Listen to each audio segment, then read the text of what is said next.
पाऊस आणि विहिरीत तुडुंब भरल्यानं राज्यात यंदा रब्बीचं क्षेत्र 67 लाख हेक्टरवर जाणार। शेतकऱ्यांनी बियाणं खतांची चिंता करू नये, कृषी मंत्री दत्तात्रय भरणे यांचं आवाहन। रत्नागिरीच्या चिपळूणमध्ये परतीच्या पावसामुळे भात शेतीचं मोठं नुकसान, 44 गावातील 36,000 हेक्टरचं नुकसान। परळीत नुकसानग्रस्त शेतकऱ्यांना दिलेल्या मदतीतून कोणतीही वसुली करू नये, बँकांनी शेतकऱ्यांची खाती जी आहेत ती होल्ड करू नये, बीड जिल्हाधिकाऱ्यांचे आदेश। गोंदिया जिल्ह्यात सप्टेंबर महिन्यात पावसामुळे 2309 हेक्टरवरील पिकांना फटका, कृषी विभागाकडून अंतिम अहवाल शासनाला सादर, 3,50,00,000 रुपयांच्या मदतीची मागणी। धुळे जिल्ह्यात सर्वाधिक कपाशीची पेरणी, सध्या मजुरांकडून कपाशी वेचणी सुरू, शेवटच्या पावसात कपाशीचं मोठं नुकसान। वाशिममध्ये नाफेडकडून ज्वारी खरेदी, मात्र शेतकऱ्यांच्या खात्यात अद्याप पैसे जमा झाले नाही, तांत्रिक कारणामुळे उशीर होत असल्याचं नाफेडचं स्पष्टीकरण, शेतकऱ्यांमध्ये मात्र नाराजी। परभणीच्या बाजारपेठांमध्ये सोयाबीनची आवक वाढली, दर मिळत नसल्याने शेतकरी हवालदिल, हमीभाव खरेदी केंद्र सुरू करण्याची शेतकऱ्यांची मागणी।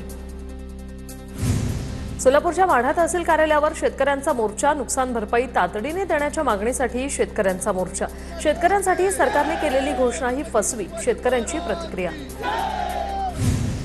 कंत्राटी रोजंदारी कर्मचाऱ्यांचा पायी मोर्चा कसारा घाटाजवळ पोहोचला, नाशिकहून मुंबईच्या दिशेने राज्यपालांच्या भेटीसाठी कर्मचाऱ्यांचा मोर्चा निघाला, महामार्गावरील दोन्ही मार्गाची वाहतूक विस्कळीत, महामार्गावर मोठा पोलीस बंदोबस्त। नंदुरबारमध्ये पवारांच्या राष्ट्रवादीकडून काळी दिवाळी साजरी करत धरणं आंदोलन, सरकारने शेतकऱ्यांना मदत केली नाही तर तीव्र आंदोलन करण्याचा पवारांच्या राष्ट्रवादीचा इशारा। जळगावच्या रावेर खानापूर तहसील कार्यालयाजवळ कोळी समाजाचा मोर्चा, विविध मागण्यांसाठी कोळी समाज आक्रमक, तहसीलदारांना कोळी समाजाकडून मागण्यांचं निवेदन। बंजारा समाजाला एसटी प्रवर्गातून आरक्षण देण्याच्या मागणीसाठी जालन्यात तरुणाचं झाडावर चढून आंदोलन, विजय चव्हाण असं आंदोलनकर्त्या तरुणाचं नाव, आमरण उपोषणाला पोलिसांनी परवानगी नाकारल्यानंतर थेट झाडावर चढून आंदोलन। धाराशिवमध्ये अतिवृष्टीच्या मदत वाटपावरून भाजप आणि ठाकरेंच्या सेनेमध्ये वाद, शरण पाटलांकडून मदतीचं वाटप तर अधिकाऱ्यांकडून राजशिष्टाचाराचा भंग केल्याचा आरोप, आमदार प्रवीण स्वामींकडून कारवाईची मागणी। सांगलीच्या विटा शहरात मतदार यादीत घोळ, 1200 मतदारांची दुबार नावं असल्याचा युवक काँग्रेसचा आरोप, यादीमध्ये दुरुस्ती झाल्याशिवाय निवडणुका घेऊ नये, युवक काँग्रेसची मागणी। मतदार याद्यांमधील विरोधकांच्या आरोपांवर निवडणूक आयोगाच्या चौकशीचे आदेश, विरोधी पक्षांनी समोर आणलेले घोळ तपासण्याचे जिल्हाधिकाऱ्यांना आदेश, जिल्हाधिकाऱ्यांकडून अहवाल आल्यानंतर नेत्यांना प्रत देणार। मतदार यादीत घोळ असल्याचा भाजपच्याच जिल्हाध्यक्षांचा आरोप, मतदार यादीत 7,000 नावांची पुनरावृत्ती तर 3,000 मृतकांची नावं, बुलढाण्याचे जिल्हाध्यक्ष विजयराज शिंदेंची पालकमंत्र्यांकडे तक्रार। गंगापूर विधानसभा मतदारसंघात 36,000 बोगस मतदार, सत्ताधारी राष्ट्रवादीचे आमदार सतीश चव्हाण यांचा निवडणूक आयोगावर आरोप, मयत व्यक्तींचाही मतदार यादीमध्ये समावेश असल्याचा आरोप। राजगड आणि महाडला जोडणारा चेलाडी ते महाड रस्ता व्हावा, ठाकरेंच्या शिवसेनेचे तहसीलदार आणि वेल्हे पोलीस ठाण्यात निवेदन। बीडमध्ये वाल्मिक कराडच्या समर्थकांकडून तरुणाला धमकी दिल्याचं कॉल रेकॉर्डिंग व्हायरल, वाल्मिक अण्णांविरोधात पोस्ट करायची नाही असं म्हणत शिवीगाळ, प्रशांत गर्जे आणि महेश सानपकडून संतोष शिंदेंना धमकी, अद्याप पोलिसात तक्रार दाखल नाही। विठ्ठल मंदिरातील कर्मचाऱ्यांना चिकन मसाल्याच्या पाकिटांची भेट, बीव्हीजी कंपनीत आपल्या कर्मचाऱ्यांना मसाल्याचं किट भेट म्हणून दिलं, मंदिर समितीने बीव्हीजी कंपनीला नोटीस बजावली, बीव्हीजी कंपनीवर कारवाई करा, शिरवळकर महाराजांची मागणी। दिवाळीच्या पार्श्वभूमीवर रत्नागिरीच्या चिपळूणमध्ये एफडीएची धडक कारवाई, रत्नागिरी जिल्ह्यातील 20 ठिकाणी विशेष तपासणी, अन्न सुरक्षा नियमांचं उल्लंघन करणाऱ्या 5 दुकानदारांवर कारवाई, 38,000 रुपयांचा दंड। नांदेडच्या अर्धापूर तालुक्यातील शेनापूर तांड्यावर दूषित पाण्यामुळे विषबाधा, जवळपास 100 लोकांना अतिसार आणि उलट्यांचा त्रास, आरोग्य विभागाच्या पथकाकडून उपचार सुरू, पाण्याचे नमुने तपासणीसाठी पाठवले। अलिबाग बनावट नोटा प्रकरणातील आरोपी भूषण पतंग यांचा रुग्णालयात मृत्यू, मुंबईतील जेजे रुग्णालयात आरोपीचा उपचारादरम्यान मृत्यू, जिल्हा रुग्णालयात सिटी स्कॅन सुविधा नसल्याने भूषणवर मुंबईत उपचार सुरू होते। केडीएमसीच्या घंटागाडीची दुचाकीला धडक, कल्याण शिळ मार्गावरील टाटा पॉवर परिसरातील घटना, दुचाकीस्वार धडकेमुळे गंभीर जखमी, घटनेचा व्हिडिओ व्हायरल, जखमी व्यक्तीवर खासगी रुग्णालयात उपचार सुरू। समर्थकांकडून तरुणाला धमकी दिल्याचं कॉल रेकॉर्डिंग व्हायरल, वाल्मिक अण्णांविरोधात पोस्ट करायची नाही असं म्हणत शिवीगाळ, प्रशांत गर्जे आणि महेश सानपकडून संतोष शिंदेंना धमकी, अद्याप पोलिसात तक्रार दाखल नाही। विठ्ठल मंदिरातील कर्मचाऱ्यांना चिकन मसाल्याच्या पाकिटांची भेट। बीव्हीजी कंपनीत आपल्या कर्मचाऱ्यांना मसाल्याचं किट भेट म्हणून दिलं। मंदिर समितीने बीव्हीजी कंपनीला नोटीस बजावली। बीव्हीजी कंपनीवर कारवाई करा, शिरवळकर महाराजांची मागणी। दिवाळीच्या पार्श्वभूमीवर रत्नागिरीच्या चिपळूणमध्ये एफडीएची धडक कारवाई। रत्नागिरी जिल्ह्यातील 20 ठिकाणी विशेष तपासणी। अन्न सुरक्षा नियमांचं उल्लंघन करणाऱ्या 5 दुकानदारांवर कारवाई। 38,000 रुपयांचा दंड।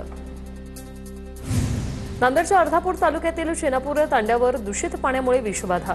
जवळपास 100 लोकांना अतिसार आणि उलट्यांचा त्रास। आरोग्य विभागाच्या पथकाकडून उपचार सुरू। पाण्याचे नमुने तपासणीसाठी पाठवले। अलिबाग बनावट नोटा प्रकरणातील आरोपी भूषण पतंग यांचा रुग्णालयात मृत्यू। मुंबईतील जेजे रुग्णालयात आरोपीचा उपचारादरम्यान मृत्यू। जिल्हा रुग्णालयात सिटी स्कॅन सुविधा नसल्याने भूषणवर मुंबईत उपचार सुरू होते। साताऱ्याच्या कराडमधील उमरज कॉलेज रस्त्यावरील अपघाताला कारणीभूत असलेला खड्डा अखेर भरला। सलग झालेल्या अपघातांमुळे उमरज वाहतूक पोलीस कर्मचाऱ्यांनी युवकांच्या मदतीने खड्डा भरला। रायगडच्या बोरघाटात मुंबई पुणे एक्सप्रेसवेवर प्रचंड वाहतूक कोंडी। दिवाळीच्या सलग सुट्ट्यांमुळे महामार्गावर वाहतूक कोंडी। वाहतूक संथ गतीने सुरू। जालना जिल्ह्यात संजय गांधी निराधार योजनेच्या 10,000 लाभार्थ्यांची खाते अद्यापही केवायसी विना। केवायसी करा अन्यथा अनुदान बंद होणार, प्रशासनाकडून आवाहन। चिपळूण नगर परिषदेच्या 28 नगरसेवक पदांसाठी आरक्षण सोडत जाहीर। शेवटच्या दिवसापर्यंत एकाही हरकती घेतलेली नाही। नगर परिषदेकडून पुढील कार्यवाही सुरू। इचलकरंजीत पालिकेच्या सफाई कर्मचाऱ्यांची मुकादमाकडून लूट होत असल्याचा आरोप। मुकादम 1,000 रुपयांची दिवाळी घेत असल्याचा प्रकार। आयुक्त पल्लवी पाटील यांच्याकडे याबाबत तक्रार। सिंधुदुर्गात अनधिकृत मासेमारीचा धुमाकूळ। किनारपट्टीवरील एलईडी आणि बेकायदेशीर पर्सिसिन मासेमारीमुळे पारंपरिक मच्छीमार त्रस्त। रत्नागिरीच्या गणपतीपुळ्यातील समुद्रकिनारी बुडणाऱ्या 3 महिलांना वाचवलं। स्थानिक वॉटर स्पोर्ट्स व्यावसायिक आणि जीवरक्षकांनी महिलांना वाचवलं। पर्यटकांनी काळजी घेण्याचं प्रशासनाचं आवाहन। मनमाड शहराचा मुख्य बाजारपेठेत वारंवार वीज पुरवठा खंडित। वीज पुरवठ्याअभावी अनेक कामं अडकून पडल्यानं व्यापाऱ्यांसह दुकानदारांमध्ये संताप। रत्नागिरी जिल्हा शासकीय रुग्णालयात 10 दिवस पुरेल एवढाच रक्तसाठा। दिवाळीच्या सुट्टीत रक्ताचा तुटवडा जाणवणार। रक्तदात्यांनी रक्तदान करण्याचे शासकीय रुग्णालयाकडून आवाहन। नागपुरात महाज्योतीची 7 मजली भव्य इमारत आणि 12 मजली भव्य प्रशिक्षण केंद्र उभारण्यात येणार। उद्या मुख्यमंत्री देवेंद्र फडणवीसांच्या हस्ते इमारतीसह भूमिपूजन पार पडणार। लांब पल्ल्याच्या 2 गाड्यांना सिंधुदुर्ग आणि कणकवलीत थांबा मिळणार। निजामुद्दीन मरुसागरला सिंधुदुर्गमध्ये तर कोइंबतूर गांधीधाम एक्सप्रेसला कणकवलीत थांबा मिळणार। पालकमंत्री नितेश राणेंनी मानले केंद्रीय रेल्वे मंत्र्यांचे आभार। रायगडमध्ये अगेल इंडियाच्या सीएसआर निधीतून इंदापूर विद्यालयाचं उद्घाटन। कार्यक्रमाला मंत्री हसन मुश्रीफ आणि सुनील तटकरे उपस्थित।